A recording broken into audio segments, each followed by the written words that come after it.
আজকে সারাদিন দেখুন ছোট্ট একটু আমি ব্লগ তৈরি করেছি। তো এই যে এখন ইফতারের সময় আমরা ইফতার করব। আসসালামু আলাইকুম বন্ধুরা, সবাই কেমন আছে? আজকে রান্না করব চিংড়ি মাছ দিয়ে যে মিষ্টি কুমড়া। এখানে আমি মিষ্টি কুমড়া চাকচাক করে কেটে নিয়েছি, আর এখানে বড় চিংড়ি মাছ ছিল, তাই আমি ছোট ছোট করে কেটে নিয়েছি। এবার চলে যাব চুলায়। আমি কড়াইয়ের মধ্যে তেল দিয়ে দিয়েছি, এখন দিয়ে দেবো পেঁয়াজ কুচি।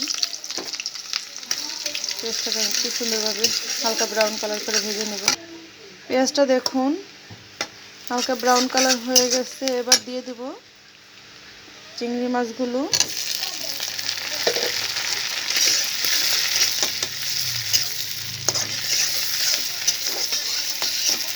চিংড়ি মাছটা আমি তেলের মধ্যে একটু ভেজে নিচ্ছি। দিয়ে দেবো স্বাদ মতো একটু লবণ, দিয়ে দেবো হাফ চা চামচ হলুদের গুঁড়ো, দিয়ে দেবো 1 চা চামচ শুকনো মরিচের গুঁড়ো। মশলাটাকে আমি সুন্দরভাবে একটু হালকাভাবে ভেজে নিচ্ছি। এরপরে এখন আমি কিছুটা পানি দিয়ে কষিয়ে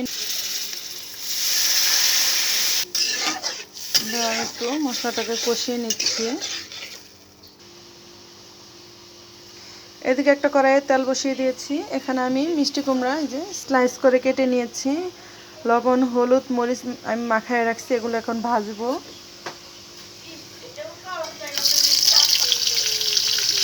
মরিচ ভর্তা দিয়ে এগুলো খেতে অসাধারণ লাগে। রমজান মাস, এখন মুখে তেমন কিছুই স্বাদ লাগতেছে না, তাই আজকে আমি মিষ্টি কুমড়া ভাজবো, একটু মরিচ ভর্তা করব। সুন্দরভাবে মাছটুকু কষানো হয়ে গেছে। এবার আমি মিষ্টি কুমড়া দিয়ে কষিয়ে নেব।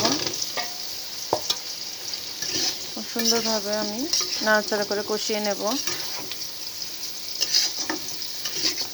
আজকে শর্টকাট খাবার দাবার। এখানে আবার এখন ছোট রিটা মাছ তাই নিয়েছি, লাউ শাক দিয়ে এটা রান্না করব। সুন্দরভাবে এগুলোকে ধুয়ে নিব।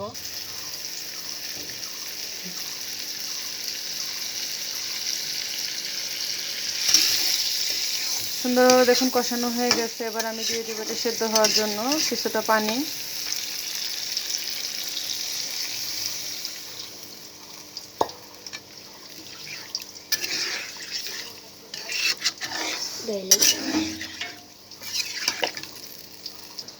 এবার একটা ঢাকনার সাহায্যে আবার ঢেকে দেব, ঢেকে এটা সেদ্ধ হওয়া পর্যন্ত অপেক্ষা।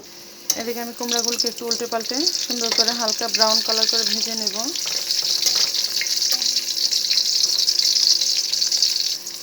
এখন স্লাইস করে মিষ্টি কুমড়া ভেজে তারপর যদি লাল মরিচ ভর্তা করা যায়, খুব স্বাদ।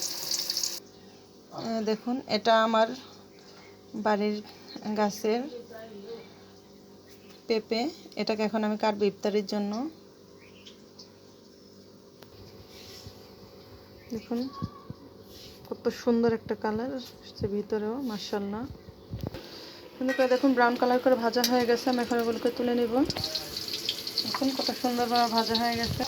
ঢাকনাটাকে তুলে এবার দেখুন পানিটা অনেকটাই শুকায় আসছে, এই যে দেখুন প্রায় সেদ্ধ হয়ে আসছে। একটু নাড়াচাড়া করে নিচ্ছি, এবার আর ঢেকে দেবো না। এবার এখানে আমি দিয়ে দেবো 2 টেবিল চামচের মতো শাক বাটা। আমরা দক্ষিণাঞ্চলের মানুষ, এই শাক বাটাটাকে খেয়ে থাকি তরকারিতে। এটা দিলে তরকারিটা স্বাদ অন্যরকম, খুবই টেস্টি।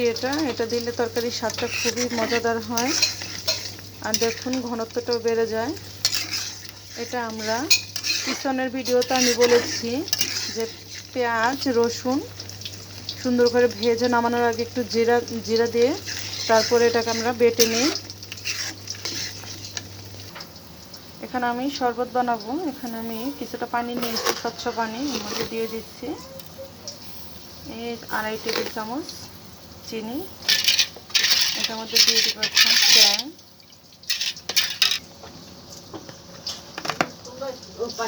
দিয়ে দেবো কিছুটা ট্যাং দিয়ে দিলাম। আবার একটু লেবু দিয়ে দেব, একটুখানি লবণ দিয়ে দেব, এতে করে স্বাদটা খুব ভালো আসে। যদি বিট নুন দেওয়া যায় তাহলে বেশি ভালো আসে, যেহেতু আমার কাছে বিট নুন নাই আমি রান্নার এই নুনটাকে দিয়ে দিলাম। দিয়ে দেবো কিছুটা ধনেপাতা কুচি। তরকারিটা প্রায় হয়ে আসছে, এখন আমি এটাকে নামিয়ে নেব।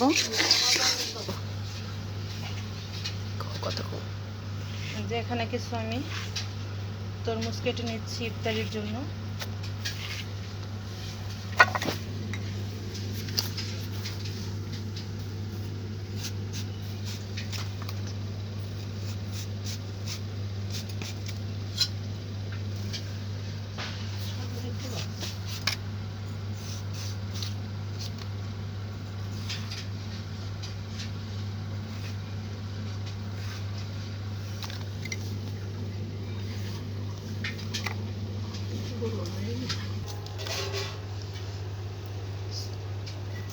এবার আমি একটা আনারস কেটে নিচ্ছি তাদের জন্য।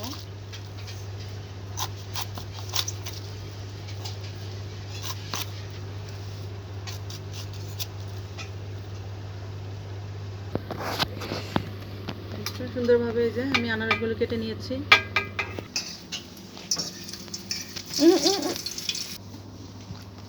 দেখুন সুন্দর করে আমি রান্না করে নামিয়ে নিয়েছি।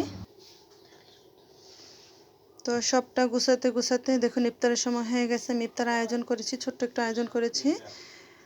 আজকে আমরা 16 রমজানের ইফতার করব। আলহামদুলিল্লাহ, আল্লাহ পাকের কাছে লাখ লাখ শুকরিয়া। আমরা যে আসলে 16 রমজান পর্যন্ত আসতে পারছি এজন্যে। তো আজকের ব্লগটা এ পর্যন্তই। তো সবাই ভালো থাকবেন, সুস্থ থাকবেন, আর অবশ্যই আমার ভিডিওটাকে শেয়ার করবেন, আর সবাই আমার পাশে থাকবেন। দেখুন এই যে আমার ছোট ছেলে, ও রোজা রেখেছে আলহামদুলিল্লাহ। ও 16 রমজান সবগুলিও করেছে, ওর জন্য দোয়া করবেন। এই যে আমার বড় ছেলে, ও মাশাআল্লাহ সব রোজা রেখেছে। এই যে আমার ছোট্ট মেয়েটা ইফতারের জন্য অপেক্ষা করতেছে। তো সবাই আমার ভিডিওটাকে অবশ্যই শেয়ার করে দেবেন, লাইক করবেন, কমেন্ট করবেন। তো সবাই ভালো থাকবেন, সুস্থ থাকবেন। আল্লাহ হাফেজ।